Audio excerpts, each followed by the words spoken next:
Fantastic exhibition which is there relating to elevators. आज बहुत खुशी होती है कि आज के ये एग्जीबिशन में देखकर आप देखे होंगे कि और जो ऐलान भी किया हुआ है कि इस साल जो एलिवेटर इंडस्ट्री की डिमांड हुई है वो लगभग 30% बढ़ गई है। आज की तारीख में मकानों की FSI बढ़ाए हैं और भी प्रोजेक्ट्स बन रहे हैं पूरे हिंदुस्तान में, लेकिन और जो ज़रूरत है एलिवेटर्स की वो बहुत ही बात है। हम बात करते हैं उसमें 4 बात की महत्व होती है। वो है सेफ्टी, एलिवेटर्स की सेफ्टी में महत्व देनी चाहिए। दूसरी बात है सस्टेनेबिलिटी, बहुत ही महत्व की बात है। सस्टेनेबिलिटी जब तक नहीं हो तो फ्यूचर नहीं होगा ये इंडस्ट्री की। स्पीड बहुत महत्व की बात है क्योंकि हम काफ़ी मकान बनाते हैं। आज देखिए कल धारावी का ऐलान हुआ कि अदानी वो प्रोजेक्ट कर रहे हैं, लगभग 60,000 मकान सिर्फ देखेंगे तो वो एक ही प्रोजेक्ट के अंदर 60,000 मकान बनने वाले हैं जो रिहैबिलिटेशन है। उसके साथ साथ देखेंगे तो 1 लाख मकान और भी बनेंगे जो ओपन मार्केट के लिए। तो इसमें हम समझ सकते हैं कि हमारी इंडस्ट्री रियल एस्टेट में बढ़ोतरी ज़रूर हो जाएगी और आगे भी देखा जाएगा तो इसका कोई कम होने की कोई पॉसिबिलिटी नहीं है। नीति आयोग ने अनाउंस किया है कि रियल एस्टेट और इंफ्रास्ट्रक्चर जो आज 7.5% हमारे GDP का भाग है वो 2030 में 15% से ऊपर ही होगा। तो आप समझ सकते हैं कि जैसे हम $5 ट्रिलियन इकोनॉमी जो प्रधानमंत्री नरेंद्र मोदी जी ने ऐलान किया उसका ये बढ़ोतरी होगी तो ये इंडस्ट्री का फ्यूचर भी बहुत बड़ा है। लेकिन ज़्यादातर लोगों को जो घर मिलेगा वो बहुत फ़ायदेमंद होगा, अफोर्डेबल होगा और हम समझते हैं कि हर पूरे देश में ये इंडस्ट्री का भाग हो रहा है। एक हमने यहाँ एक प्रोडक्ट यहाँ दिखाई है एग्जीबिशन में, जो एलिवेटर का मोटर अहमदाबाद में बना रहे हैं। मुझे आश्चर्य हुआ कि ये motor fastest motor in the world और सबसे बड़े लिफ्ट में उपयोग कर सकते हैं। तो ये एक बहुत अच्छी बात है कि हमारे जो मैन्युफैक्चरर्स हैं हिंदुस्तान में वो पूरे विश्व को कंपटीशन दे रहे हैं और हम यहाँ सोर्सेस करेंगे। इसलिए हमारा जो मेक इन इंडिया प्रधानमंत्री का एक लक्ष्य है वो पूरा होने का आज ऐसे लग रहा है कि काफ़ी अलग अलग इंडस्ट्री में ये हो रहा है। इसलिए मैं बधाई देना चाहता हूँ इंडस्ट्री को और पूरे हिंदुस्तानी को कि ये हमारा चैम्पियनशिप भाग दिख रहा है ये आज के एग्जीबिशन से। धन्यवाद। Thank you. India as the second largest global market has the potential to also becoming one of the largest market hubs for elevators and escalators. So the idea of this exhibition is to sort of promote India as a marketing hub for the elevator industry. Up to now, China has been the largest market, and I think we have the potential to become an alternative to China. Where did people come from this exhibition? I'll answer that. Yeah. So we have ये exhibition में participation both Indian companies का है और international. तो Germany से लोग आए हैं, इटली से आए हैं, there's a company from Switzerland and there's also a company from Japan. So it's a mix, 60% Indian and about 40% international. If we talk about Indian market, so what is the market को किस तरह से if we talk about Indian market, इस तरह से क्या role रहेगा है, किस तरह से देखते हैं आप इंडियन मार्केट? इंडियन मार्केट जो है फास्टेस्ट ग्रोइंग मार्केट जो इंडिया का ही है। चाइना तो सबसे बड़ा है लेकिन इंडिया का मार्केट जो है सबसे फास्टेस्ट ग्रोइंग है। और उस सिचुएशन में जो मैन्युफैक्चरिंग कैपेबिलिटी हमारे पास है is much better than what is there in Europe और अमेरिका और एनीवेयर एल्स। और वो मैन्युफैक्चरिंग कैपेबिलिटी एक्सप्लॉइट करना इज आवर रिस्पॉन्सिबिलिटी। और ठीक है मार्केट बड़ा है इंडिया और लोकल फोकस करेगा तो इट इज़ नॉट गुड, हमको इंटरनेशनली फोकस करना है।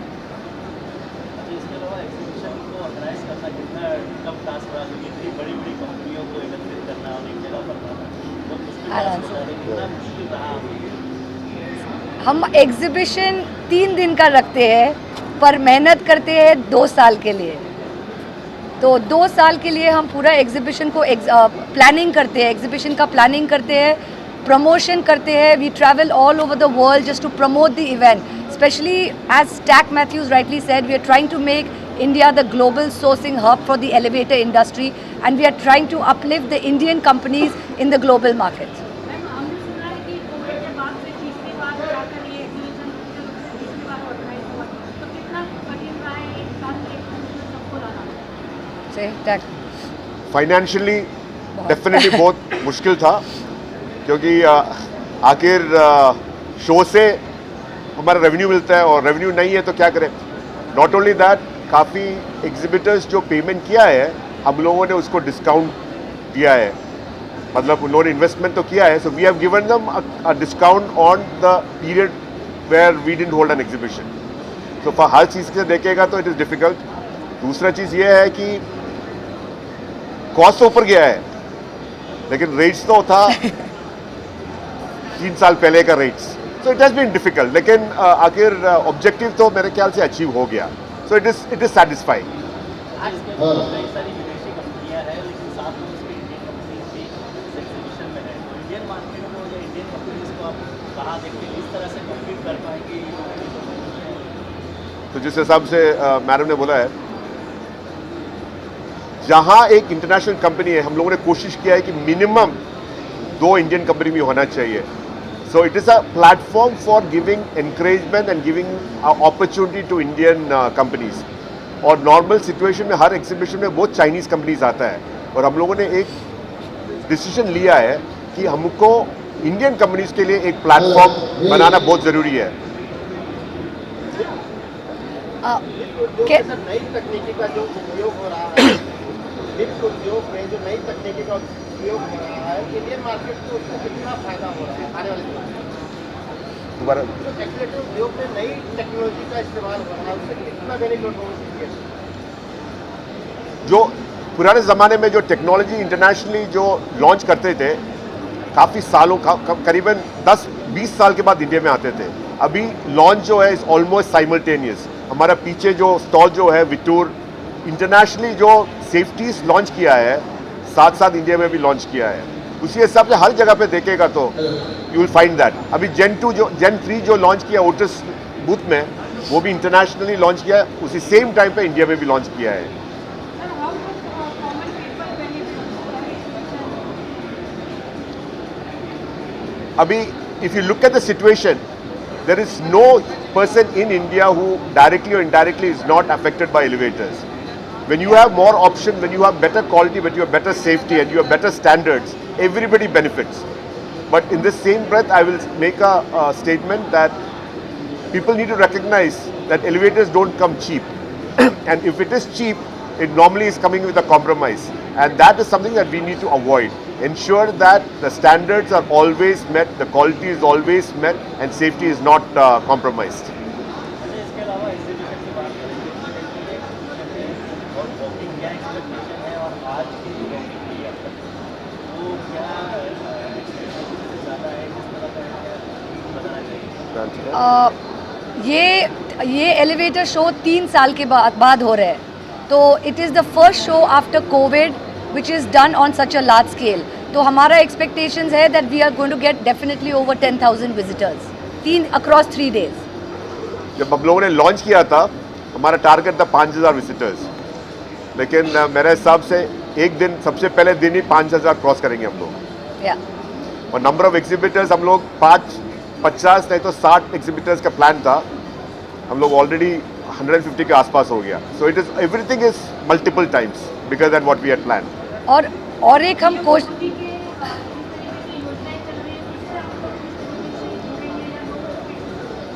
तो I start with make in India, जो हमारा every activity is based on meeting that make in India for the elevator and escalator industry.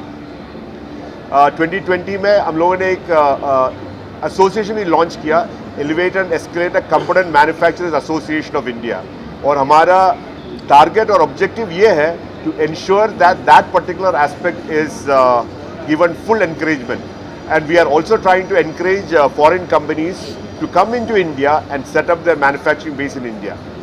And इधर 2-3 companies है जो अभी तक इंडिया में presence नहीं था. They are exhibiting here, and I know that they are already looking for manufacturing facilities and manufacturing location in India. नाम तो बताना नहीं चाह रहा हूँ, but they are already working on building up their local establishment. Sir, इस तरीके की एग्जीबिशन से आपको लगता है कि लोगों को बेनिफिट होगा या एक दूसरे से जो हमारी कंपनियां हैं वो जुड़ेंगी और उसका बेनिफिट जो है इंडिया को मिलेगा? डेफिनेटली इंडिया को मिलेगा. एक तो प्लेटफॉर्म बन गया, और प्लेटफॉर्म के साथ साथ it's also getting into a situation where people recognise India का कैपेबिलिटी क्या है, हमारा पोजीशन क्या है. अभी 2-3 एग्जिबिटर्स है जो वर्ल्ड क्लास प्रोडक्ट्स लॉन्च कर रहे हैं. So we are managing to show what we are capable of doing. तो आप लोगों से अगर कोई जुड़ना चाहे तो किस तरीके से कॉन्टेक्ट कर सकते हैं? आप लोगों से अगर किसी को जुड़ना हो तो किस तरीके से जुड़ सकते हैं, या आप लोगों को कैसे कॉन्टेक्ट करें? कॉन्टैक्ट पॉइंट मेरा मोबाइल नंबर है 9820180551. मैं कभी बंद नहीं करता है. Unless I want a flight I never switch off my phone. वो कॉन्टैक्ट कर सकते हैं at any point. Yes, and we've also given our email IDs across all the press. तो मैम जो एग्जीबिशन है वो किस तरीके के लोगों को मिडिल क्लास है, हाई क्लास है, किस तरीके से? ऐसे कुछ नहीं है. It's only for the elevator industry. So there is no class or anything, but it's only for the elevator industry. और yeah. जिस वन थिंग जिस हिसाब से मैंने बोला है, टुडे इन इंडिया हमारे पॉपुलेशन में डायरेक्टली और indirectly every person is dependent upon an elevator और एस्केलेटर. स्टेशन में गया आपको एस्केलेटर है, नहीं तो लिफ्ट है.